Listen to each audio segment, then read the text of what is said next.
रिश्तों की कहकशा सरे बाजार बेचकर, घर को बचा लिया दरो दीवार बेचकर। शोहरत की भूख हमको कहाँ लेकर आ गई, हम मोहतरम हुए भी तो किरदार बेचकर।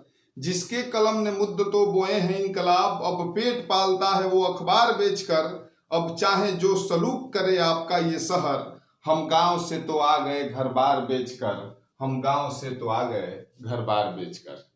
जय हिंद, नमस्कार। मैं चंदन अखिलेश पांडे आपके अपने YouTube चैनल 5 जन्य फॉर ऑल पर आपका स्वागत करता हूं, अभिनंदन करता हूं। और आज अंग्रेजी कैलेंडर का जुलाई महीने की आखिरी तारीख यानी 31 जुलाई है और सामाजिक विषय की यात्रा पर निकला हुआ आपका यह चैनल जब 31 जुलाई को पहुंचता है तो आज की तस्वीर, आज की तारीख दो महान शख्सियत को स्मरण करने का, याद करने का आज दिन है।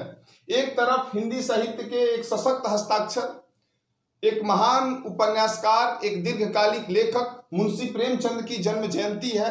वहीं दूसरी तरफ स्वतंत्रता संग्राम में अपना लहू, अपनी कुर्बानी देने वाले अमर शहीद उधम सिंह कंबोज, जिनको हम उधम सिंह के नाम से जानते हैं, उनकी आज पुण्यतिथि है। यानी आज ही के दिन अंग्रेजों ने उधम सिंह जी को फांसी की सजा दी थी। फांसी के माध्यम से इनका बलिदान हो गया था, ये शहीद हो गए थे। सबसे पहले हम बात करेंगे कलम के सिपाही मुंशी प्रेमचंद की, जिनका जन्म 31 जुलाई यानी आज ही के दिन 1880 में बनारस के नजदीक एक छोटे से गांव लम्ही में हुआ था। यानी 31 जुलाई 1880 को मुंशी प्रेमचंद जी इस धरा पे अवतरित हुए थे।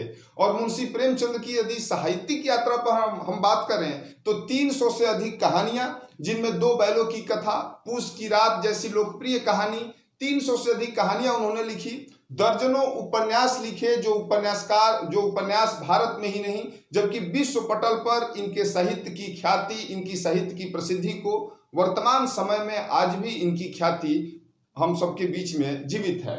ग्रामीण भारत का सजीव लेखन, यानी इनके अगर लेखनी को देखा जाए, इनके साहित्यों को पढ़ा जाए तो ग्रामीण भारत की जीवंत लेखनी इनके उपन्यासों में मिलती है। साथ ही साथ रूढ़िवादियों परंपराओं से जकड़ा हुआ हमारा भारतीय समाज जब अंग्रेजों के गुलाम था, उस गुलामी के खिलाफ भी मुंशी प्रेमचंद जी ने अपनी कलम का प्रयोग किया था। मैं आपको बता दूं 1910 में जमाना एक पत्रिका हमारे समाज में प्रकाशित होती थी और उस जमाना पत्रिका के माध्यम से एक श्रृंखलाबद्ध कहानी मुंशी प्रेमचंद जी ने लिखना शुरू किया था, जिसमें एक कहानी, सबसे चर्चित कहानी है सोजे वतन।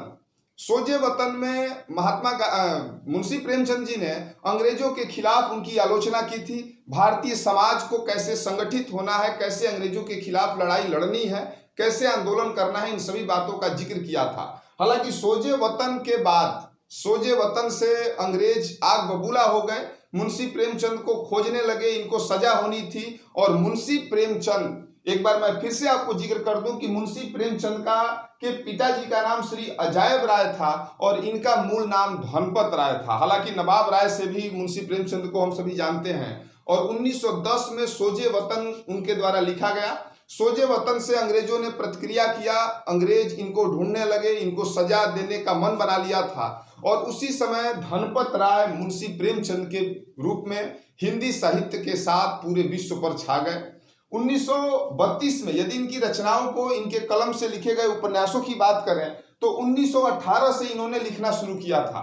सेवा सदन इनके द्वारा लिखा गया पहला उपन्यास था। सेवा सदन के बाद इन्होंने 2 उपन्यास 1931 में यानी 1931 में गबन लिखा था और 1936 में गोदान लिखा था। और गोदान और गबन इनकी सुप्रसिद्ध वैश्विक स्तर पर एक लिखी गई इनकी एक रचना है और जिसमें ग्रामीण भारत का, रूढ़ियों का, परंपराओं का संजीव लेखन इनके उपन्यासों में क्रमशः गोदान और गबन में मिलता है।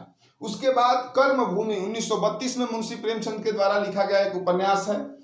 प्रेमाश्रम 1921 में ग्रामीण भारत में एक किसान की व्यथा को, एक किसान की वास्तविक जिंदगी को प्रेमाश्रम के माध्यम से मुंशी प्रेमचंद जी ने अपने शब्दों के माध्यम से उपन्यास का रूप दिया था, जिसको प्रेमाश्रम के नाम से जाना जाता है।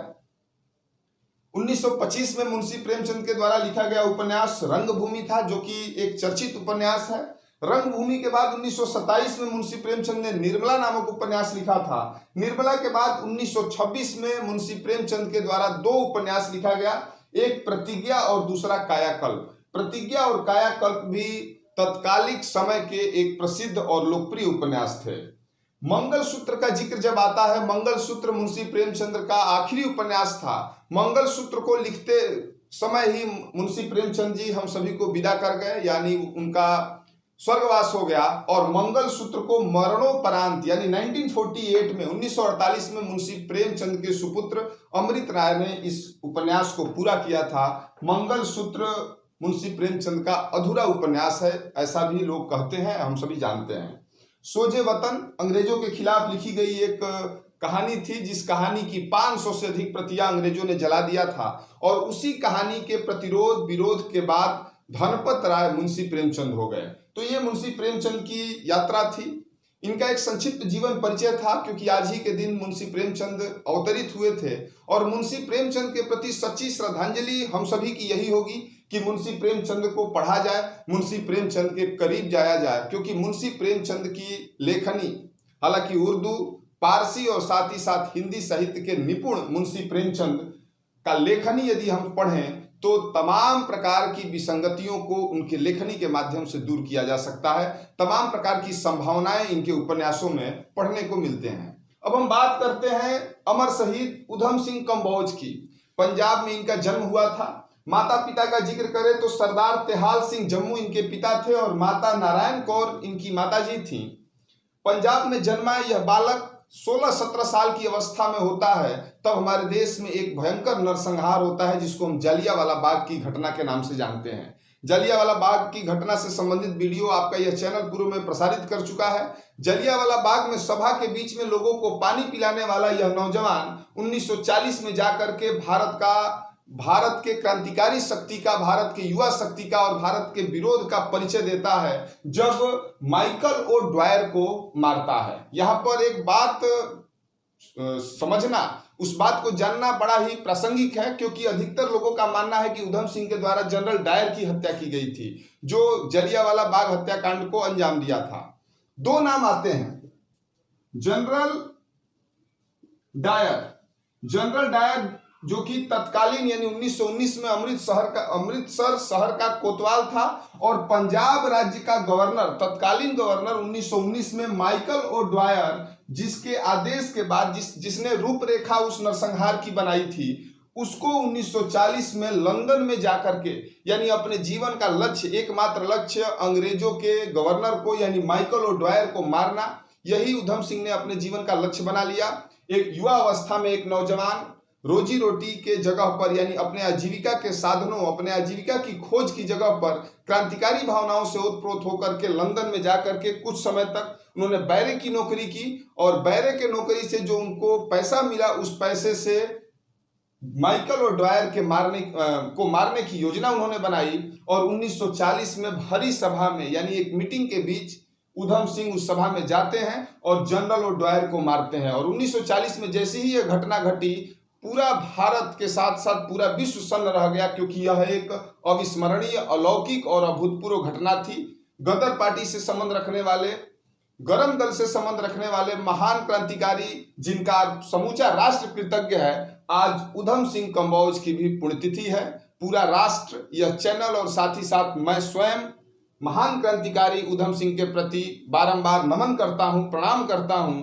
कृतज्ञ राष्ट्र भी इनको प्रणाम करता है। और 31 जुलाई की विशेषता इन्हीं दो महान शख्सियतों की याद में, जिनके द्वारा एक तरफ जिनके लेखनी का ऋणी हमारा पूरा समाज है, और एक तरफ जिनकी शख्सियत का कर्जदार समूचा देश है। तो आज 31 जुलाई है और 31 जुलाई का यही विषय वस्तु था, यही महत्व था। लगे रहिए, जुड़े रहिए। मिलते हैं फिर किसी दूसरे विषय वस्तु के साथ, सामाजिक विषय की कोई महत्वपूर्ण अध्याय के साथ। जय हिंद, जय भारत, भारत माता की जय।